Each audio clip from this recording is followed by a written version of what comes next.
Ana Manteca, estoy aquí representando a Women for Wildlife, la organización, y mis compañeras Lara, Sofía, Nora y Cecilia están aquí representando a la Asociación Mujeres Conservación. Ahorita estamos con Rocío Seis Dedos, que nos va a hablar un poquito sobre conservando la rana arlequín, Atelopus varios, en Costa Rica. Solo un poquito como introducción, la rana arlequín, Atelopus varios, fue declarada extinta en Costa Rica en el año 1996 y la redescubrieron en pocas poblaciones en el 2008. Y eso pues trajo una buena oportunidad para investigar, para investigación y conservación de la especie y entender los patrones de declive poblacional y recuperación de la especie. Desde el 2016, Rosy ha trabajado en monitoreo de la población, de una población de la especie, implementación de medidas de conservación y trabajando con las comunidades colindantes en educación ambiental y en ciencia participativa. Sus experiencias de campo incluyen la búsqueda de los individuos de la rana arlequín y trabajo en escuelas locales y el acueducto comunitario, hablando de la especie y otras especies amenazadas en la cuenca del río. Entonces, Rosy, muchísimas gracias por acompañarnos y Gracias. pues adelante. Adelante. Pues muchas gracias por la invitación. Sí, yo trabajo conservando esta ranita que ven en la pantalla, que se llama rana arlequín por los colores tan llamativos que tiene. Y su nombre científico es Atelopus varius. Entonces, les voy a contar, les voy a hablar del área donde yo trabajo. Donde yo trabajo está ubicada en el sureste de Costa Rica, está en frontera con Panamá. Ahí en el mapa ven un área marcada de naranja. Esa es la microcuenca del río Cotón, ¿verdad? El río Cotón es principalmente donde yo muestreo esta rana, ¿sí?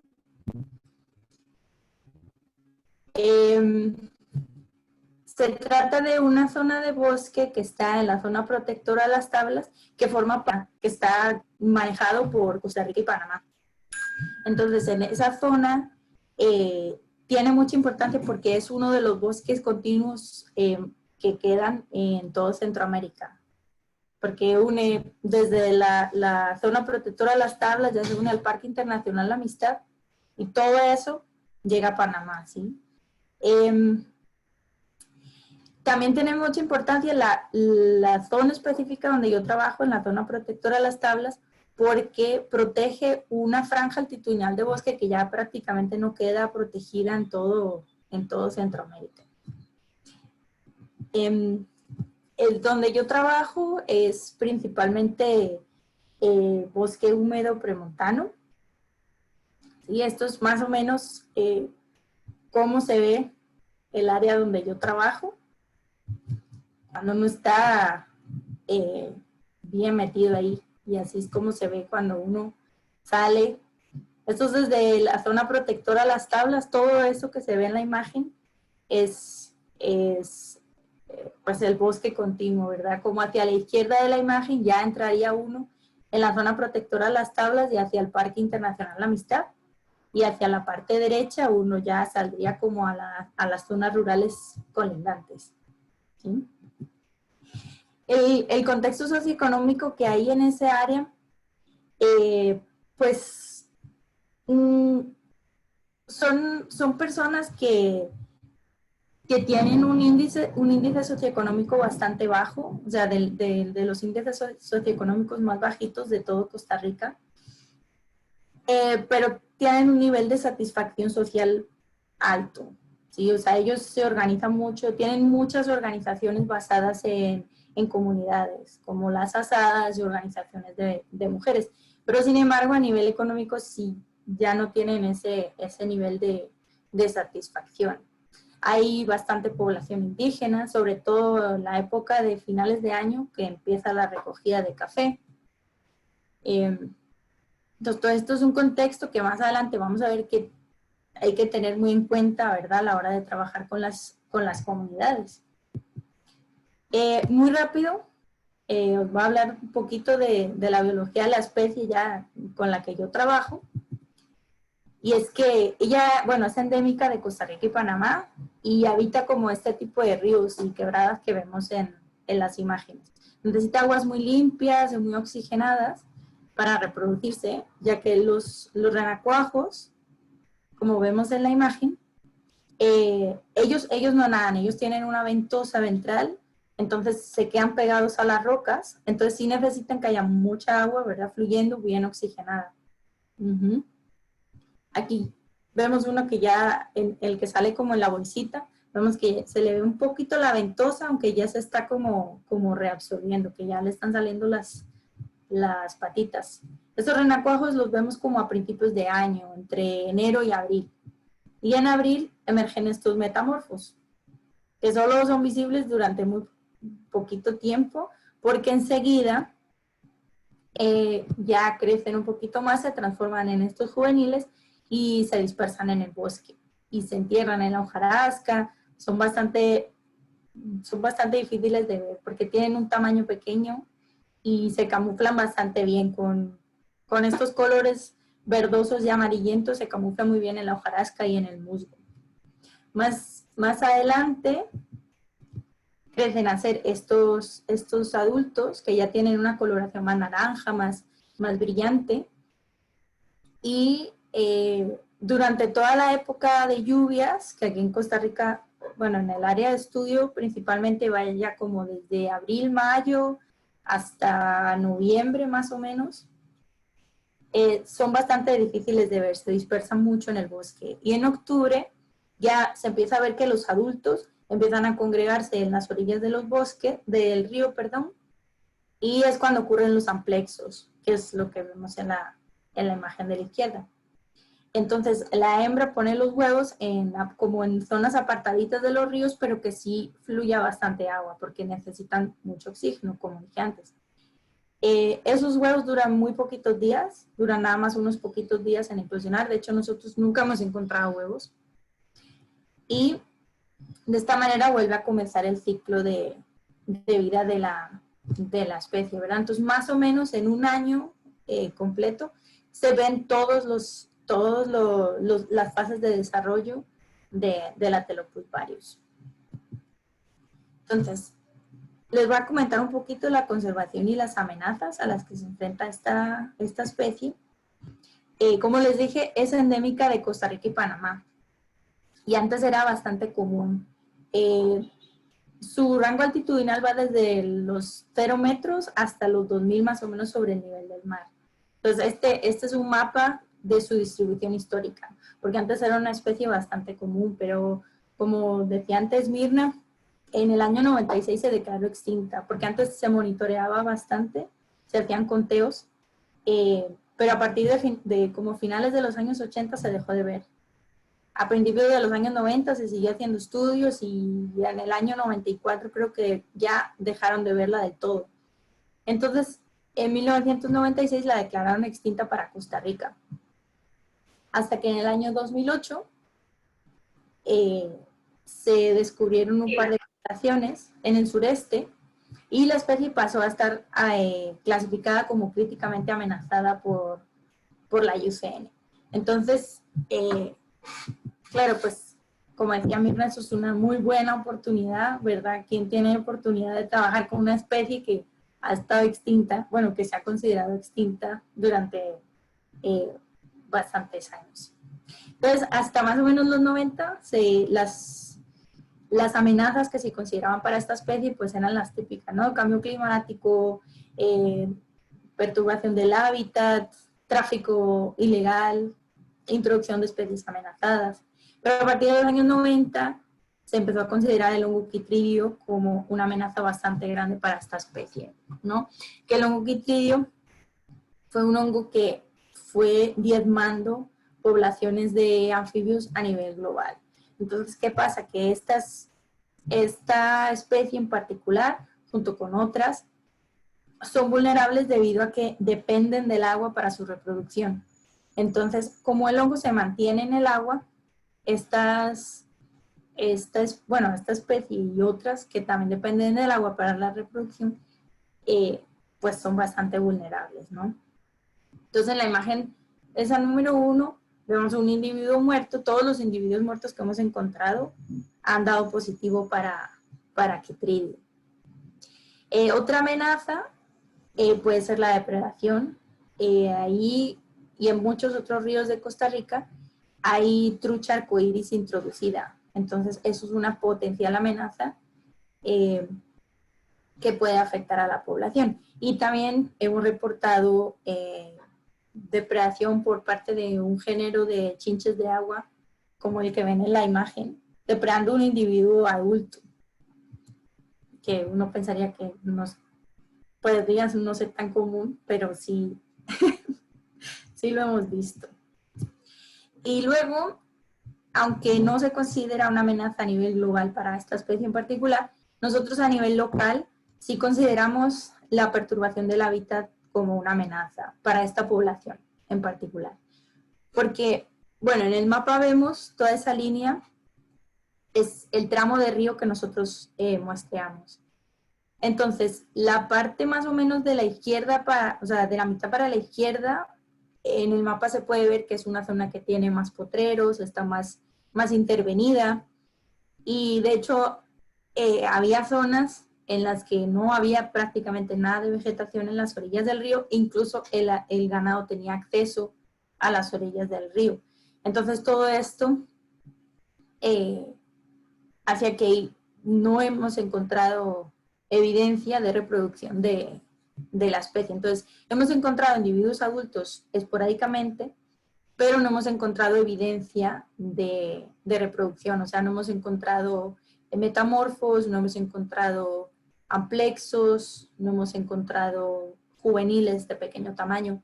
Entonces, bueno, aunque uno encuentre adultos, uno no puede pensar que eso es un área que está, o sea, que la especie puede utilizar, porque ahí no puede completar su ciclo de vida completo, ¿no? Entonces, en el mapa, cada circulito negro representa un lote de renacuajos. Entonces, vemos que se acumulan todos en la zona de bosque, excepto uno. Y las partes rojas son hotspots de juveniles, creo, o de adultos, pero vemos que también se encuentran en la zona de bosque. Entonces, nosotros a nivel local y a la hora de diseñar acciones de conservación, también consideramos la perturbación de hábitat como una amenaza. Entonces ahora les voy a contar un poquito sobre lo que hacemos.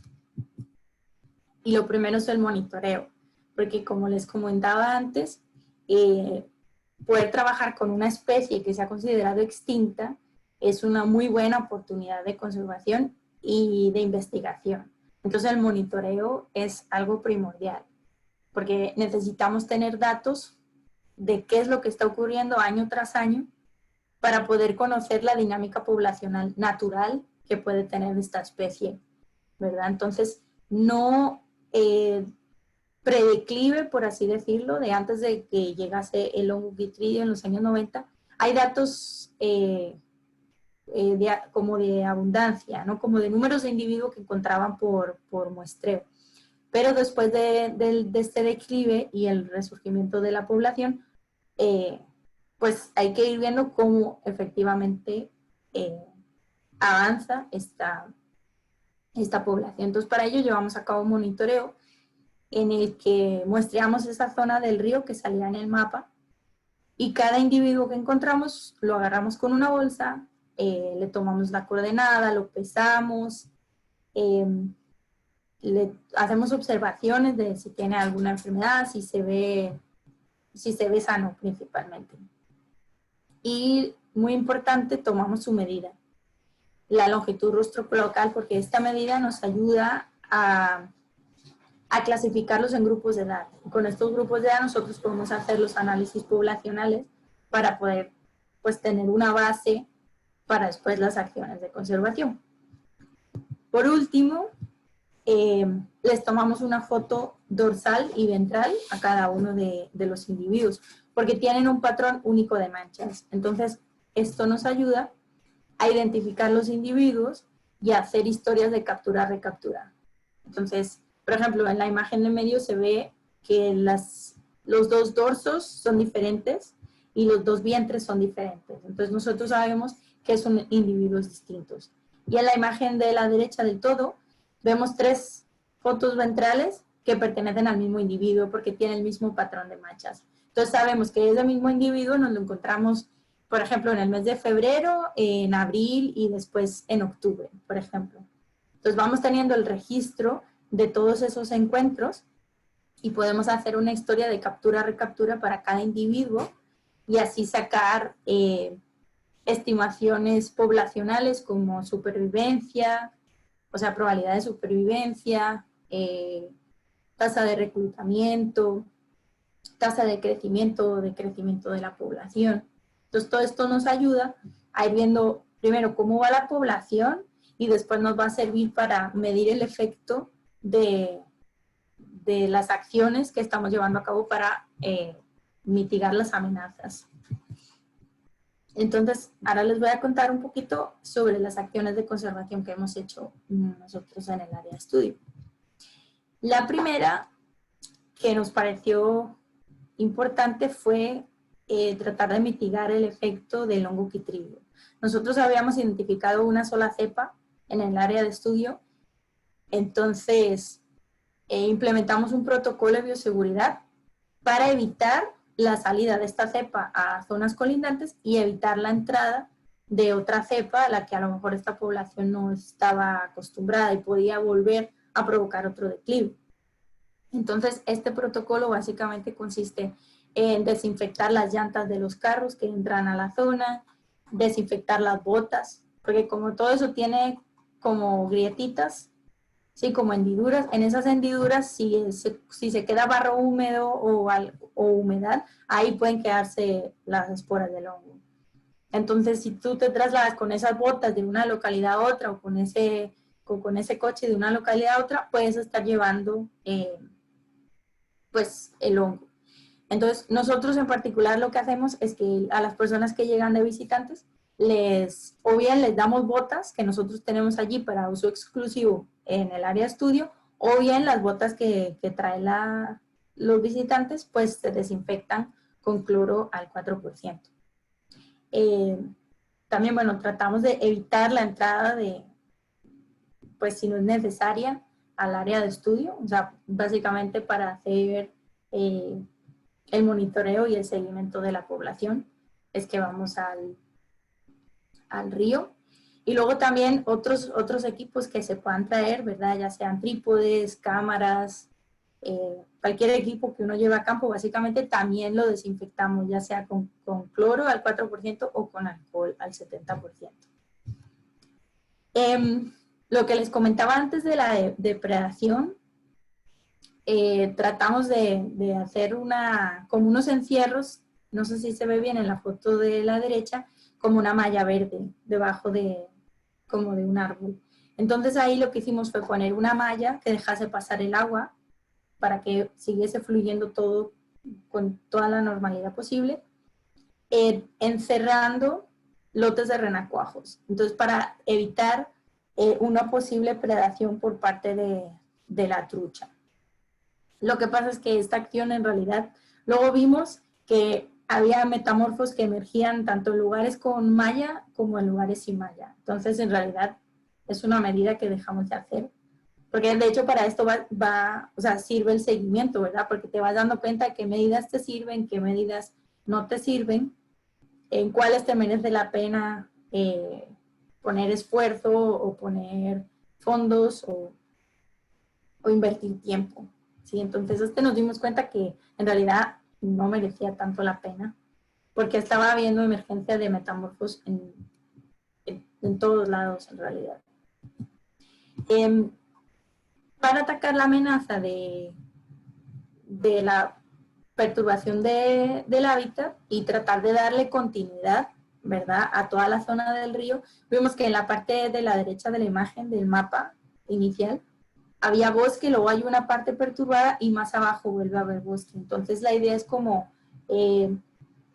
facilitar la conectividad a lo largo de toda esa zona, ¿no? Entonces lo que hicimos fue vallar todo lo que pudimos del río para o sea, toda la parte que está del río que tiene potreros colindantes para evitar la entrada de ganado. Y también hicimos un vivero en la zona para poder reforestar con especies nativas y de crecimiento rápido en las orillas del río. Entonces, con este vallado evitamos también que las vacas pisoteen las nuevas plantas que estamos queriendo que crezcan ahí, ¿verdad? Porque necesitamos que esa vegetación sujete las orillas del río y dé sombra a los posibles lugares donde las hembras pueden poner los huevos, por así decirlo. Entonces, una parte muy importante de todo el programa y pienso yo, cualquier programa de conservación tiene que tener en cuenta dimensiones humanas, ¿sí? Nosotros allí trabajamos dos ramas principales, que uno es la educación ambiental y otro es la ciencia participativa. En cuanto a la educación ambiental, nos aliamos con un acueducto comunitario, que aquí en Costa Rica se llaman asadas. Entonces, totalmente manejado, esta asada Gutiérrez Brown es totalmente manejada por gente de la comunidad. Entonces, son gente que en la comunidad les tienen bastante respeto y, o sea, son líderes en la comunidad, por así decirlo. Entonces, con ellos hicimos una alianza porque esta asada abastece de agua a muchas comunidades, a 25 comunidades alrededor de esta cuenca del río Cotón, y ellos toman el agua, o sea, la toma del agua de esta asada está en el hábitat de la rana. Entonces, con ellos creamos la iniciativa de la rana arlequín como la guardiana de nuestra agua, porque si estamos conservando el río, ¿verdad? Y estamos conservando, o sea, estamos haciendo que el río se mantenga limpio, se mantenga saludable, estamos, por un lado, conservando el recurso agua de las comunidades y por otro lado, estamos conservando el hábitat de la rana. Entonces, es como una estrategia gana-gana en la que, pues, todos salen ganando y que en realidad tuvo bastante éxito, fue bastante bien acogida en la comunidad y creó un vínculo fuerte para seguir trabajando con la asada. Entonces, aquí en Costa Rica las asadas tienen obligación por ley de hacer educación ambiental, pero esta asada en particular tiene ganas de hacer las cosas bien, entonces ellos siempre van buscando ahí como el vínculo de, bueno, y los datos, y esto cómo se hace, y esto cómo sirve, y esto. Entonces ha sido como un proceso bastante bonito con ellos, porque ha sido un vínculo que lleva como 4 años y que se ha ido haciendo más fuerte. Con esta campaña de Guardiana de Nuestra Agua es que nosotros empezamos. Pero después todo esto creció, dijeron, bueno, es que nosotros queremos que esto sea visible, ¿verdad? Entonces dijeron, empezamos un proceso por el cual la rana arlequín se hizo como la especie bandera del acueducto. Entonces ellos la incorporaron en el logo, que se ve aquí, no sé si se ve la manita que marco, ese logo triangular es el logo que ellos tenían antes. Entonces, a través de un proceso voluntario con una agencia de publicidad, pues tuvimos ahí una comunicación para cambiar el logo y entonces al final este acueducto introdujo la rana dentro de su logo. Entonces en el logo ya se puede ver la rana que está como protegiendo la gotita de agua y en la parte de abajo los humanos como recogiendo ese agua, ¿verdad? Para simbolizar este proceso de la rana arlequín como guardiana del agua. Entonces todo eso han sido procesos que hemos llevado a cabo con ellos. Después, todos los años en el Día Mundial del Agua, nosotros les hemos acompañado en estos últimos 4 años. Este año, no, por esta situación obviamente no se ha podido hacer el evento, pero todos los años les hemos acompañado y hemos tenido diferentes actividades con las escuelas y como ayudándolos a ellos, ¿verdad? Y dando a conocer la rana, dando a conocer la importancia de tener esa rana ahí, en ese río, porque si uno tiene la rana en ese río, uno sabe que ese agua es buena para consumir, porque es un agua limpia, es un agua saludable. Entonces, la rana arlequín empezó a tener mucho protagonismo en todas las actividades del Día del Agua, en las actividades que hacíamos cuando íbamos a las escuelas locales con la gente de la asada. Entonces fue un proceso que ha durado bastantes años, bueno, y que sigue, pero que está teniendo frutos muy bonitos. Por ejemplo, en estos dibujos que vemos aquí, ellos hacen todos los años un concurso de dibujos, que les dicen que representen el agua, o las cosas, ¿verdad?, que tiene de bueno el agua.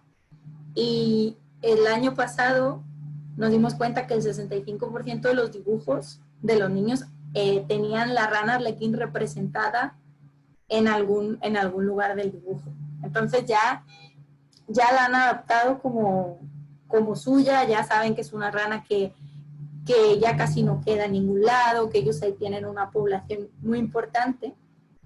Entonces está haciendo un proceso bastante bonito y que ha llevado a no solo como educación ambiental acerca de la rana arlequín, sino también ya se ha extendido a otras especies amenazadas que se han identificado dentro de la cuenca del río Cotón, ¿no? Entonces ya en las escuelas no solo se va a hablar de la rana arlequín y de la importancia que tiene como indicadora, por así decirlo, en el ecosistema, sino ya también todo el papel que tiene el vínculo de los animales con el río, con el bosque, y qué beneficio trae eso para que en las comunidades ellos puedan abrir el grifo y tengan agua limpia, y agua que ellos puedan usar para tomar, para cocinar, para lavar, para todo eso. Entonces, ya ahora estamos en un proceso con las escuelas implementando este juego que se ve aquí, que es como una especie de bingo, en el que los niños van aprendiendo o reforzando conocimientos sobre especies amenazadas que tienen en la cuenca, ¿no? Entonces, también durante todo el proceso, la idea es ir tomando datos de todas las cosas que se hacen y de todos los resultados que tenemos en estos eventos con los niños, para ir evaluando si estas herramientas, como por ejemplo este juego, sirven. Es decir, si efectivamente están aumentando el conocimiento o reforzando el conocimiento sobre las especies que hay en la cuenca o que ellos tienen a su alrededor. La otra rama de trabajo con las comunidades es la ciencia participativa, ¿no? Entonces, hemos tenido unos cuantos talleres con gente de la comunidad, bueno, de varias comunidades aledañas. Nos hemos dado cuenta de que es gente que está súper interesada. O sea, ahora a cada rato manda mensajes o por Facebook o por WhatsApp, que al principio era como, uy, esta rana cuál es, o esta lagartija cuál es, y ahora ya es en plan, uy, vea, me encontré tal especie, y ya le dicen a uno el nombre científico y todo, y le mandan foto. O sea, es gente que está súper interesada y súper apuntada. Hacemos un taller de lo que sea, todo el mundo llega, está súper interesado en aprender. Hace poco también hicimos un taller sobre hongos. O sea, ya uno va ampliando y ve que la gente está bastante entusiasmada. Entonces, eso es bastante, bueno, por lo menos a mí me parece bastante bonito, como ir viendo a lo largo de todos estos años cómo la gente ya, pues eso, se interesa, o si por cualquier cosa ve alguna noticia, yo qué sé, sobre tal hongo, ay, es que yo me acuerdo que este hongo lo vimos en el último taller, ay, es que he visto esta rana que una vez una muchacha vino y nos habló de esta rana y así. Entonces, a mí es un proceso que me gusta bastante. Y ahora ya incluso uno ve como en grupos en Facebook y tal, que ellos mismos son los que le dicen a otra gente, hey, mira, no, es que este lagarto no es este otro y así. Entonces, todo ese conocimiento al final va quedando como de la comunidad a la comunidad, ¿sí? No somos personas que venimos ni de la ciudad, ni de el extranjero, como vengo yo, a decirles, hey, no, mira, es que aquí tienes esta rana y esta rana, sino que al final en talleres la información va saliendo como de ellos y entre ellos mismos se van compartiendo esta información. Además, ellos también quedan muy motivados cuando uno ya agarra todo ese conocimiento y lo vuelca dentro de una publicación o dentro de un documento, ¿verdad? Entonces, nosotros hemos hecho 2 publicaciones sobre este proceso de ciencia participativa con las comunidades y los resultados a la gente le emociona mucho, ¿verdad? O sea, por ejemplo, saber, encontramos 10 especies de peces y a ellos saber que 9 de esas 10 especies son nativas de allí, de donde ellos son, eso a la gente le da mucho orgullo, ¿no? O saber efectivamente que, por ejemplo, la rana arlequín o la población ahora mismo, que por lo que se conoce hasta el momento es la población más grande, que ellos la tienen ahí en sus ríos y que ellos la están protegiendo, eso a las personas les da como mucho orgullo, ¿verdad? Entonces también fomenta que si alguien ve a alguien, por ejemplo, haciendo un mal en el río o tirando basura, ya entre ellos se refuercen como, hey, no, mira, es que no me quites esto. O si, por ejemplo, se están formando para hacer guías, ya va a ser como una retribución económica y les conviene que esos animales estén ahí. Entonces ya entre ellos es como, hey, no, no botes basura ahí porque ahora, o sea, mira los beneficios que nos puede traer tener esta especie de rana o esta serpiente o este ave, ¿no? Entonces todos estos resultados que van saliendo de ciencia participativa son muy importantes porque a ellos les hace pues empoderarse, ¿verdad? Y sentirse orgullosos desde lo que tienen ahí y además obviamente dan pues información científica. Incluso en una de las salidas hicimos un reporte de amplitud de rango altitudinal para una especie de rana. Entonces, bueno, ese ha sido nuestro proceso. Y bueno, estos son los colaboradores y a las organizaciones que nosotros le agradecemos el haber podido llevar todo esto a cabo. Y ya, no sé si tienen preguntas o consultas o alguna recomendación. Gracias, Rosy. Nada. Qué bonito. Me gusta mucho. Por aquí hay una pregunta. ¿Qué es una asada? Pero creo que ya ¿Una lo qué? pregunté, pero asada. Una asada es un acueducto comunitario. O sea, es una organización local que se dedica a administrar agua a las comunidades, básicamente. Entonces ellos toman el agua, ellos tienen toda la infraestructura para proporcionar agua a las comunidades, ellos cobran los servicios y así. De manera, bueno, esta asada lo hace como de manera autónoma, por así decirlo.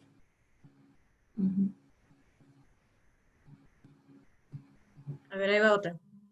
En lo que respecta al programa de educación ambiental, ¿qué desafíos u obstáculos encontraron antes de lograr el éxito que mencionaste? Pues nosotros, lo más difícil para mí de trabajar con comunidades es que uno se tiene que adaptar mucho al tiempo de ellos. Yo creo que nosotros como investigadores siempre está sujeto como a tiempos de, no sé, de una universidad o a tiempos de un grant, ¿no? Entonces tú, por ejemplo, pides un grant y en tu grant tú dices, bueno, es que yo en abril voy a tener hechos 8 talleres, yo qué sé, con las comunidades y para julio vamos a tener un programa tal. Pero luego tú planteas todos esos talleres y los agendas, por así decirlo, en tu agenda, incluso con la comunidad, pero a veces la comunidad en ese momento por lo que sea no puede. Entonces, nosotros estamos acostumbrados, yo creo, a trabajar como de una manera mucho más rígida. Como que, bueno, no, es que yo el día 2 de abril tenía que hacer este taller y tenía que tener estos resultados en el taller, pero es que muchas veces con la comunidad no se puede. Entonces, yo creo que para trabajar de manera exitosa con una comunidad, no se le puede meter esa presión. Decir, no, es que el día 2 hay que hacer este taller y tenemos que estarnos aquí hasta que tengamos estos resultados. pues es un tema que a ellos les interesa, pero a lo mejor ese día no les apetece, yo que sé, quedarse 4 horas porque no está saliendo lo que tú necesitas para tu grant, por así decirlo. Entonces, para mí, el mayor desafío de trabajar con comunidades es como quitarse esa parte poco flexible que a veces tenemos en la ciencia, de, bueno, esta es mi agenda y necesito estos resultados, así, así y tal. Entonces, eso es como lo más, pero también es bonito. Uh-huh. Gracias. En cuanto a la especie de la rana arlequín, no escuché sobre lo que representa como especie, no lo que se le ha atribuido como guardiana del agua. Como el papel ecológico, por así decirlo. Creo que sí. Narciso, no sé si quieras nomás poner la cámara y... Ah, bueno, que sí. Ah, sí. Pues el papel ecológico de esta rana es, pues, básicamente como la de, pues, muchos anfibios, ¿no?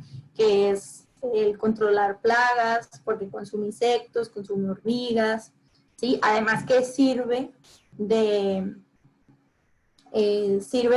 alimento para otras especies. Entonces, es pues un eslabón dentro de una cadena trófica, ¿verdad? Sirve como alimento y además depreda otros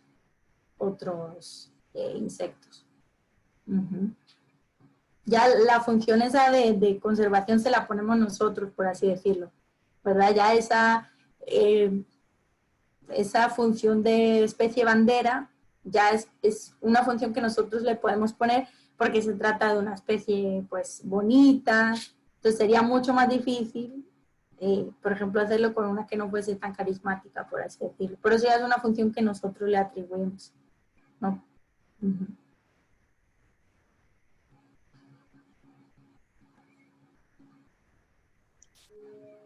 ¿Alguien más Sí, yo tiene tengo. preguntas? A ver. Tengo dos. Una, ¿cómo fue que se redescubrió la especie? Y la otra es, por ejemplo, cuando hacen el marcaje, ¿nomás es a través de las fotos o le hacen alguna marquita para en campo saber que esa ya la, ¿cómo se dice? Ya la capturaron, o solo es con las fotos y lo ven ya en gabinete?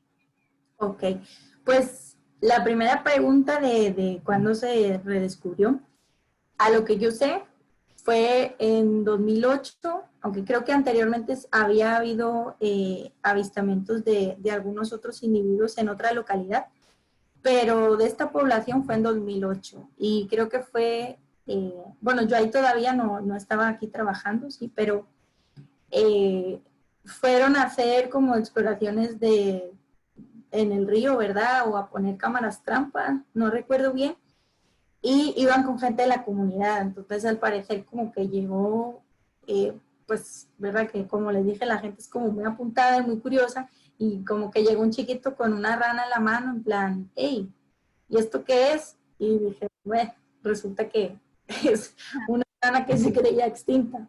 Ah, Así es como entonces de ahí ya empezaron a hacerse estudios para ver los parámetros poblacionales y ver el estado de la población. Y en cuanto al marcaje, sí, es nada más con la foto, porque además al ser una especie críticamente amenazada, tratamos de usar métodos que sean no invasivos, que trate de evitar al máximo el estrés de cada individuo capturado. Entonces, por ejemplo, cuando agarramos uno, tratamos de que todo el proceso, o sea, el medirlo, pesarlo, tomar punto GPS, todo eso sea lo más rápido posible para evitar la exposición de cada individuo al estrés. Y también evitamos el corte de falanges, ¿no? Que es entonces, es un método bastante fiable porque es un patrón estable. O sea, en algunos individuos muy esporádicamente hemos visto que a veces el patrón cambia ligeramente, pero aún así somos capaces de identificar al individuo incluso hasta un año después. Porque además el que cambia a veces un poquito es el patrón ventral, pero el patrón dorsal no cambia. O al menos en lo que hemos visto, no hemos visto individuos en los que les cambie el patrón dorsal. Entonces es bastante fiable y hasta de un año para otro, hasta de 2 años, hemos podido identificar al mismo individuo confirmando tanto con el patrón ventral como con el dorsal. Gracias. Ah, Aquí preguntan, ¿cuánto tiempo vive la rana arlequín? pues en vida silvestre creo que no hay ningún dato de la longevidad de la rana arlequín, pero sí hay reportado de individuos en cautiverio, de programas éxito, de hasta 12 años. O sea, es una rana en teoría bastante longeva y en realidad con los parámetros de supervivencia y de reclutamiento que hemos encontrado, que hay reportados en la literatura de otras poblaciones, incluso de otras especies de Atelopus, como que concuerdan con una especie longeva, ¿sí? Que es una supervivencia de adultos bastante alta, pero un reclutamiento bajo. Es decir, no tantos individuos llegan a edad reproductiva, pero los que llegan a edad reproductiva tienen una probabilidad bastante alta de sobrevivir. Muy bien. Las amenazas detectadas en el hábitat que mencionaste sobre especies introducidas y el impacto, ¿estaban consideradas en el plan de conservación? Y si sí, ¿qué estrategias llevaron a cabo para manejarlas? Pues en realidad, a ver, las amenazas por depredación, era por depredación, ¿verdad? Pues dice las amenazas detectadas en el Eso, hábitat. de perturbación, perdón. En teoría, yo este proceso lo empecé con mi tesis de maestría, ¿verdad? Entonces, en toda esa investigación en literatura que uno hace para la tesis, yo estuve leyendo y vi que ya a nivel global no se consideraba una amenaza tan grande la perturbación del hábitat, ¿verdad? Porque cuando llegó el hongo Chytridium, ya como que a nivel global prácticamente todos los declives de anfibios se atribuyeron al hongo Chytridium, ¿no? Pero en esta zona, nosotros inicialmente hacíamos un recorrido en el río mucho más grande, ¿no? Que implicaba una zona más grande perturbada, y durante esos 2 años y pico que llevamos a cabo ese muestreo en toda esa zona perturbada y no perturbada, pudimos obtener datos suficientes para hacer un análisis de ocupación contrastando la zona de bosque y la zona perturbada, ¿no? Entonces, antes de empezar el monitoreo, pues sí se consideraba, pero no como, en realidad estábamos un poco viendo a ver qué, ¿verdad? Casi todo estaba enfocado como en el hongo Chytridium y en averiguar cómo el hongo Chytridium podía estar afectando a la población. Pero ya llevando a cabo el monitoreo, sí nos dimos cuenta de que en esa zona perturbada apenas veíamos individuos, y cuando más adelante en el estudio empezamos a ver ya juveniles, empezamos a ver metamorfos, renacuajos, que además renacuajos llevaban sin verse como 20 años en vida silvestre. Entonces, claro, eso también fue como una buena noticia. Entonces, con eso nos fuimos dando cuenta como de, hey, bueno, a lo mejor esto sí está teniendo un efecto, al menos a nivel local. Entonces, es que llevamos a cabo esos análisis de ocupación, ocupación en bosque versus ocupación en la zona perturbada, y sí nos salía una diferencia bastante significativa. Además de que no habíamos, visto ninguna otra evidencia de reproducción. O sea, la especie no está llevando a cabo todo su ciclo en la zona perturbada. Entonces puede estar tolerando la perturbación a algún individuo adulto, pero no están pudiendo llevar a cabo todo su ciclo. Entonces, ya con eso en mente, fue que empezamos a pensar, bueno, ¿cómo podemos solucionar esto? ¿Verdad?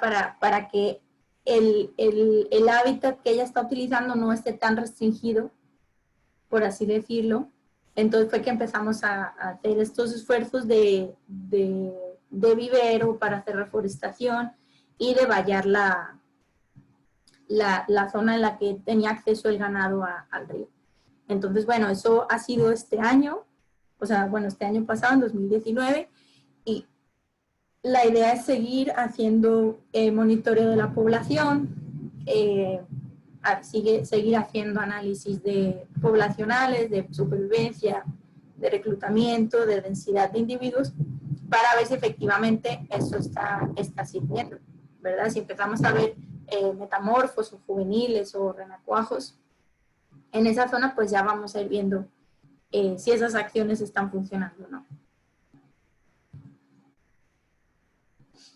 Y por ejemplo, con la trucha, ahí sí no se puede Y hacer no, nada, ¿no? La trucha está ahí y ya. exacto. Igual, al menos donde estamos trabajando, no hay evidencia de que efectivamente lo deprede. Lo que pasa es que obviamente es un depredador potencial. Uh-huh. Igual que bueno, el chinche sí sería como un depredador natural, ¿verdad? Pero por ahora no hemos tenido evidencia de que sea una amenaza como tal para la población, ¿verdad? Además, o sea, él puede ser un depredador potencial, pero como les dije, hace unos años hicimos unos encierros, pero nos dimos cuenta de que igual o sea, la emergencia de los metamorfos estaba ocurriendo igual, con encierros o sin encierros. Entonces, en el caso de que hubiese depredación, al menos con la evidencia que tenemos ahora, no podemos decir que estuviese afectando así a nivel poblacional tan grande. Uh-huh. No sé si alguien más quiere preguntar algo.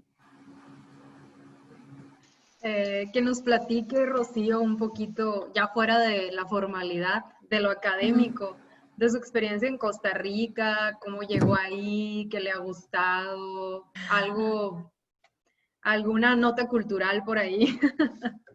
Pues ahí llegué un poco de rebote y en realidad lo último que yo me había visto así haciendo en el futuro era trabajando con comunidades, ¿verdad?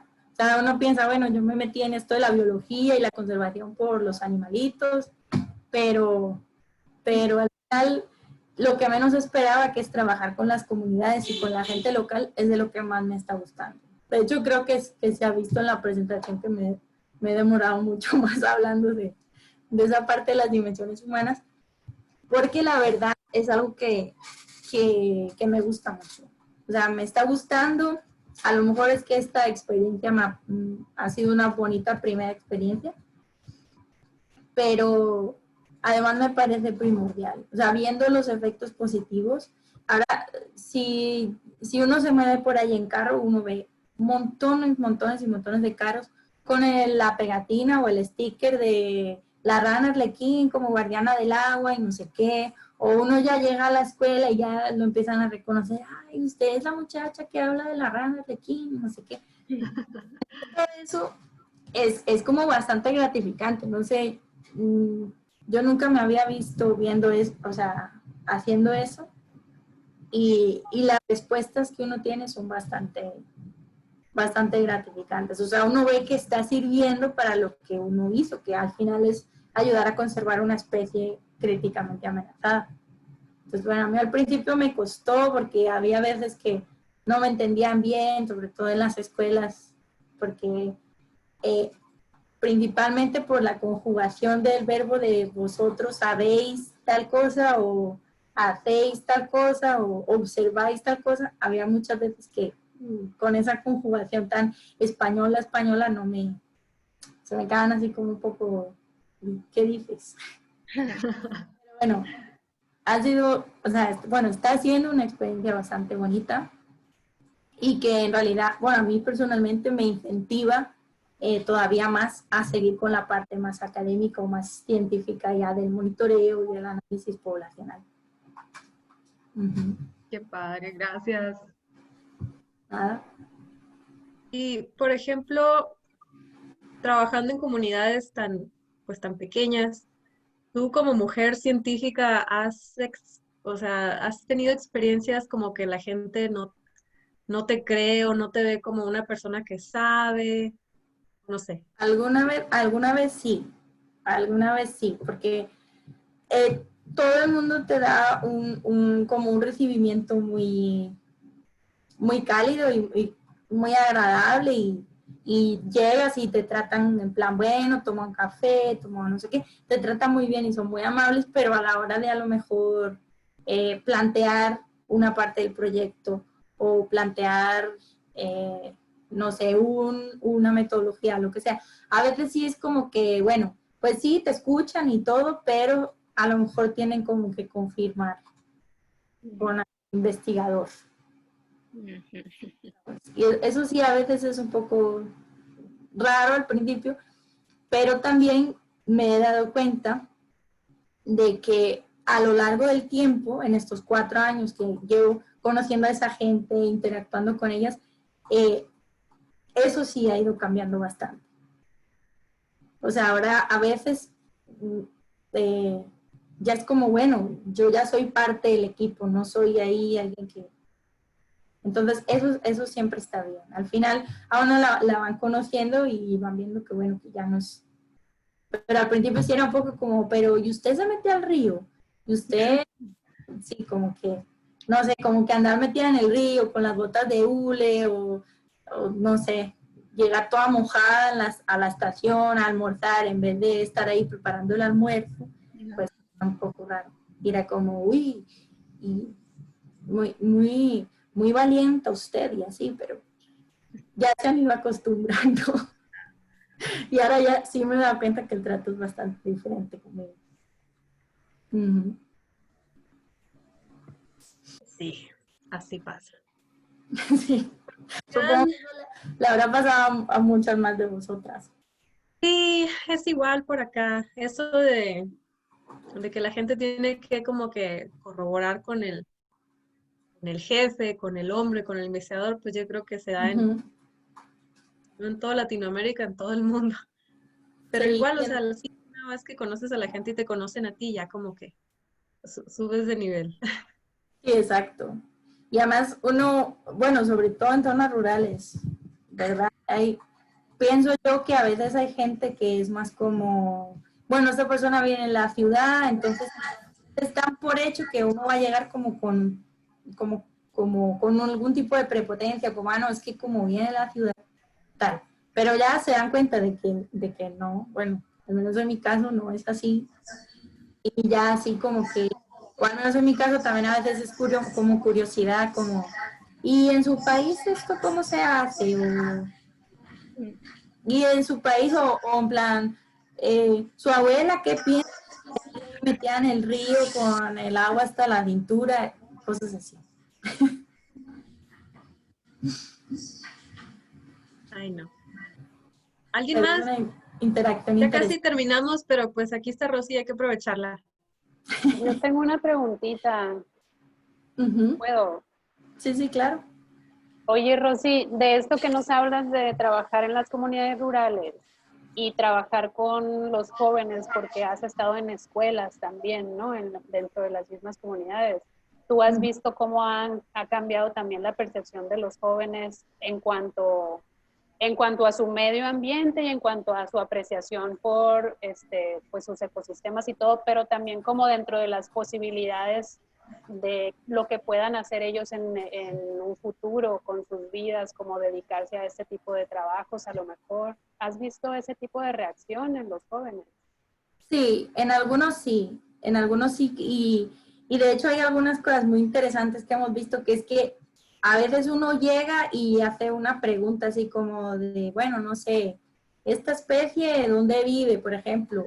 Incluso algún niño dice algo y hay otro niño que le dice, no, no, no, no, es que vea, esta especie es arborícola y tal, y vive aquí, se alimenta de eso, entonces entre ellos como que se explican. Y eso es una cosa muy bonita porque en realidad un niño a otro niño como que se hablan en su propio idioma, ¿sí? Entonces, eso es bastante interesante. Y sí hemos visto que el interés ha crecido. De hecho, también en algunos dibujos o uno ve que hasta dibujan así, que una persona le ponen ahí biólogo, como esta es la gente que está viendo esto, ¿sí? O le preguntan, y uno tiene que ir a la universidad para hacer esto, y entonces sí uno se va a dar cuenta que se van interesando por otro tipo de cosas, ¿no? Y sobre todo también muchas veces con el tema de cacería, porque muchas veces en zonas rurales los niños están acostumbrados a que el papá era cazador, o el tío, o el abuelo, cosas así, y ya ellos son como, o no, es que se metió una culebra en la casa y yo le dije a mi mamá que no la matara, que la sacase, y eso sí, yo creo que ese cambio de generación sí va a ser para bien, por así decirlo. Ujú. Gracias. O si tienes preguntas para nosotras. Pues no sé. En cuanto a lo que ustedes hacen en mujeres para la conservación, si hay algo que yo pueda hacer o en lo que pueda apoyar o lo que sea, aquí ya, ahí quedó también mi correo, ya tienen mi contacto y todo, entonces aquí estoy. Ujú. Sí, sí. Tenemos cosas planeadas que sí te queremos eh, jalar, integrarte. Sí, sí, claro. Yo todo lo que pueda apoyar o colaborar, aquí estoy. Muy bien, pues muchas gracias. Gracias. No sé si Gracias a alguien ya vosotras. tenga como que una última pregunta. Pues pregunta, no, más bien es agradecerte, Rosy, estuvo súper interesante la charla y esto de las comunidades que mencionas, que a mí en lo personal me llamó mucho la atención, pues sí, sí se me hace muy Ujú. padre y se me hace muy padre esa forma en la que, como dices, que vas con una idea o inicias con una idea y terminas aprendiendo algo que ni siquiera lo habías contemplado, Sí. pero o sea, qué enriquecedor y más que nada que al final te da satisfacción, ¿no? No Ujú. fue algo que se convirtió en algo que no querías, sino pues todo lo contrario. Entonces, pues felicidades por tu trabajo Muchas y pues gracias. vamos a estar ahí en contacto. Claro que sí. Claro que sí, claro que sí. Muchas gracias por la invitación y por esta charla. Ay, no, gracias por venir y gracias a las personas que nos acompañaron. Muchas gracias por tomarse el tiempo y hacer preguntas y venir a aprender. Pero sí, muchas gracias. Más Rosy, y pues ya terminamos. Si quieres terminar de grabar, que Ok. tienes el poder. Listo. Ok.